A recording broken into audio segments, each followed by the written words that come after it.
各位网友，大家好，欢迎来到报民说。这期话题我们说一说俄军在乌克兰战场上开始使用老式炸弹改装的防区外精确制导弹药。3月15号，美国战区网站报道，有乌克兰社交媒体发布视频，说在乌克兰某地发现了一枚俄罗斯的格罗姆制导炸弹的残骸。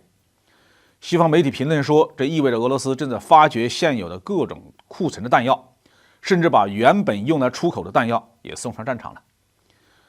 格罗姆并不是新型号，早在2009年，俄罗斯战术导弹公司就展出了一种叫做哈38M 的空对地导弹。2010年之后呢，这个型号经过改进，采用了滑翔翼和助推发动机，射程延伸到了大约100公里。格罗姆的基本设计和美国的捷达姆炸弹改进型很相似，也是利用卫星导航和惯性制导相匹配，达到比较高的命中精度。这枚残骸之所以成为新闻，是因为格罗姆炸弹原本是用来出口的，但是一直没找到客户，外界也没有听说这个型号进入到批量化的生产。俄罗斯在精确制导的防区外打击弹药的研制生产方面，肯定是面临着一定的困难的，否则就不会把乌克兰战争打成今天这个样子。但是这种困难也未必就是西方媒体所描述的那么严重。俄罗斯通过采用国产的较差性能的元器件，以及从国际市场上采购的民用元器件，甚至是通过走私的方式从西方国家获得的一些低水平的军用元器件，都可以补充国内的不足，延续现有的精确制导弹药的生产，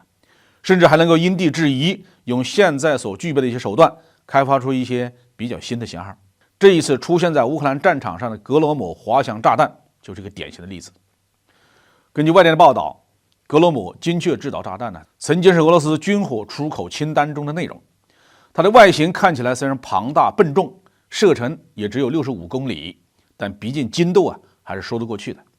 而且滑翔距离超过了乌克兰很多防空导弹的射程。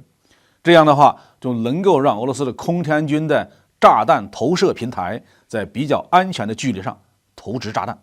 并且精确的攻击乌克兰的重要目标。看来西方想通过全面封锁和制裁的方式扼杀俄罗斯的军事工业，耗尽俄罗斯的资源，让他们没有办法把这场战争打下去，或者是迫使俄罗斯采用低水平的战术战法，让俄军作战力量承受更加严重的伤亡。这种企图在某种程度上来说是破产了的。进入2023年以来俄乌双方的战线基本稳定，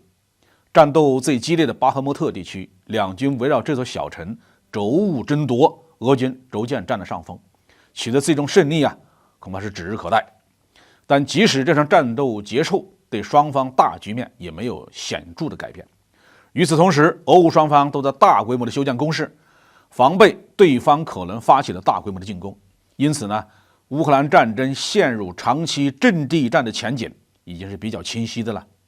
正因为如此，俄罗斯需要在精确制导武器的使用上加大力度，争取多用高精度大威力的弹药，摧毁乌军的永备工事。这样的话，才能在不付出太大伤亡的情况下，有效地啃下当面的乌军阵地。俄军在乌克兰战场使用格罗姆系列制导炸弹，并不意味着俄罗斯完全解决了精确制导弹药的规模化生产问题，因为原材料和元器件的供应毕竟还是存在着很大的困难，